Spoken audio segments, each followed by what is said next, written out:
Hello student, हम लोग फिर से एमसीक्यू क्वेश्चंस का सेट लगाएंगे और ये चैप्टर नंबर 2 से है जिसका नाम है प्राणियों में पोषण। एक सेट हम लोग पहले ही लगा चुके हैं और इसमें कुछ डिफरेंट क्वेश्चन है। फर्स्ट क्वेश्चन आपका ये है कि मुख में कौन सी ग्रंथि होती है। तो मुख में हमारा लार ग्रंथि होता है। नेक्स्ट है सबसे मीठी शर्करा कौन सी है। सबसे मीठी शर्करा सुक्रोज नहीं है, ग्लूकोज नहीं है, फ्रक्टोज है। इसको हम फ्रूट शुगर कहते हैं और ये बहुत ज़्यादा मीठा होता है।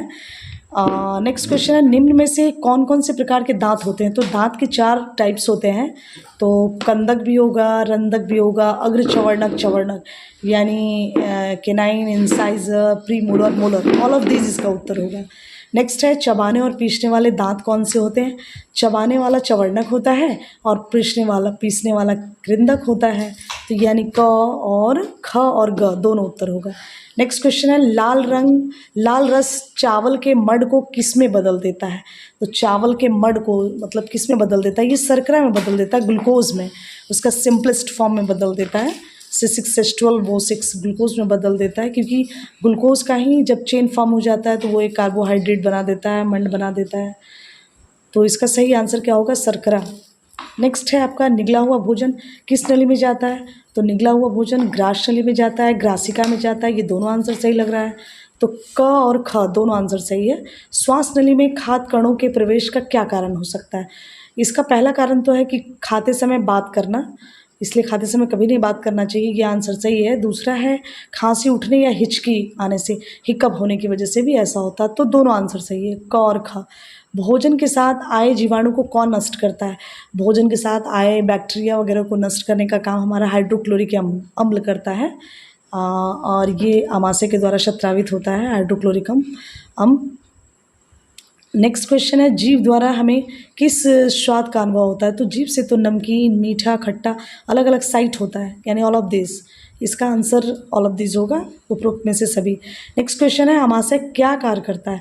अमाशय का कार्य है पदार्थों का विघटन करना, छोटे छोटे टुकड़े में पीस देना, उसको कॉम्प्लेक्स फॉर्म से सिंपलेस्ट फॉर्म कर देना, पाचक रस स्रावित करना, यानी दोनों आंसर इसका सही होगा।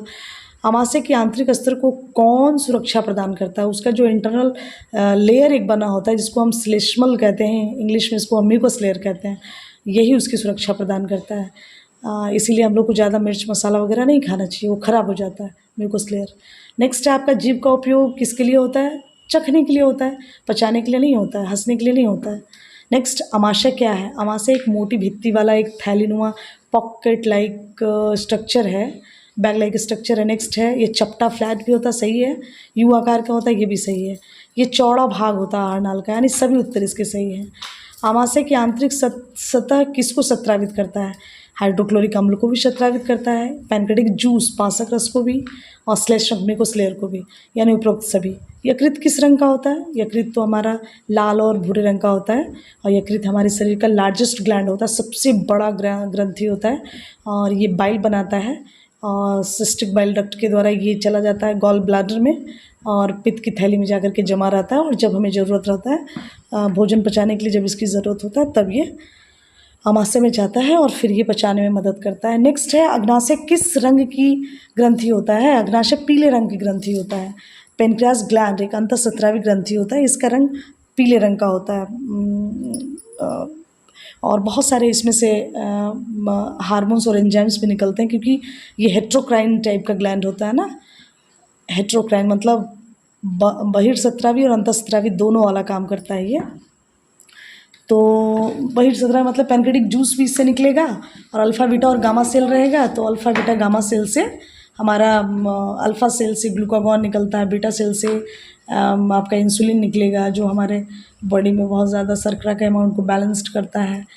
तो अग्नाशय ग्रंथि का जो रंग होता है वो पीले रंग का होता है, और पीले रंग का होता है जस्ट ये अमाशय के नीचे, अमाशय हमारे यू शेप्ड में होता है ना, उसी के जस्ट नीचे स्थित होता है।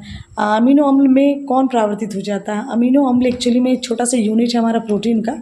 तो जब भी पाचन होता है तो प्रोटीन एक सिंपलेस्ट फॉर्म में कन्वर्ट कर जाता है, और वो उसका अमीनो अम्ल ही है, तो प्रोटीन होगा इसका आंसर। नेक्स्ट क्षुद्रांत की कितनी लंबाई होती है। क्षुद्रांत मतलब स्मॉल इंटेस्टाइन की लंबाई 7.5 मीटर होता है, ये बहुत ही लंबा होता है, लार्जेस्ट होता है।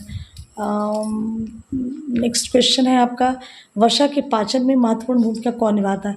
वसा को पाचन करने में ये पित्रस, बाइल का मेन रोल होता है।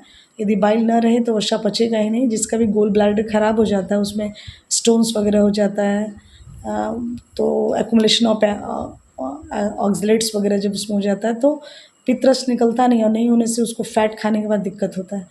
नेक्स्ट है, अग्नाशिक रस किस पर क्रिया करता है? पैनक्रेटिक जूस किस पर काम करता है? प्रोटीन में भी काम करता है, कार्बोहाइड्रेट का तो नहीं, वसा।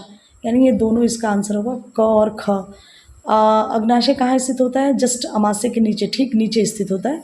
अमाशय हमारे यू शेप्ड का होता है, उसके जस्ट नीचे अग्नाशय स्थित होता है, और ये पीले रंग का होता है। इससे पैनक्रेटिक जूस भी निकलता है, और बीटा सेल से हमारा इंसुलिन निकलता है। तो हेट्रोक्राइन टाइप का ग्लैंड्स होता है ये। संवांगीकरण किसे कहते हैं? संवांगीकरण उसको कहते हैं अवशोषित पदार्थों का सरल पदार्थों में बदलना। नो, अवशोषित जो भी एब्जॉर्ब करता है ना, उसको वो कॉम्प्लेक्स फॉर्म में ट्रांसफ़र कर देता है, कन्वर्ट कर देता है। नेक्स्ट है, वृहदांत्र मतलब कि बड़ी लार्ज इंटेस्टाइन की लंबाई कितना होता है? 1.5 मीटर होता है ये, यानी छोटी इंटेस्टाइन 7.5 और ये 1.5 मीटर का होता है। नेक्स्ट क्वेश्चन, रूमेन का क्या कार्य होता है? रूमेन का कार्य ये नहीं होता है कि घास को जल्दी निगलना, नहीं, घास को जल्दी निगल करके अपने में वो जमा कर लेता है। अब बाद में देखते हैं जितने भी पशु होते हैं वो जुगाली करते हैं। यानी जुगाली करने का मतलब क्या होता है? रिवर्स पेरिस्टालसिस कर करके अपने मुंह में लेते हैं, और बोलस के फॉर्म में वो आता है, और आने के बाद उसको वो चबाता है, और चबा करके फिर वो अंदर की ओर निकलता है। तो ये इसका मेन काम यही है कि घास को जल्दी निकल कर अपने शरीर में भंडारित कर लेना।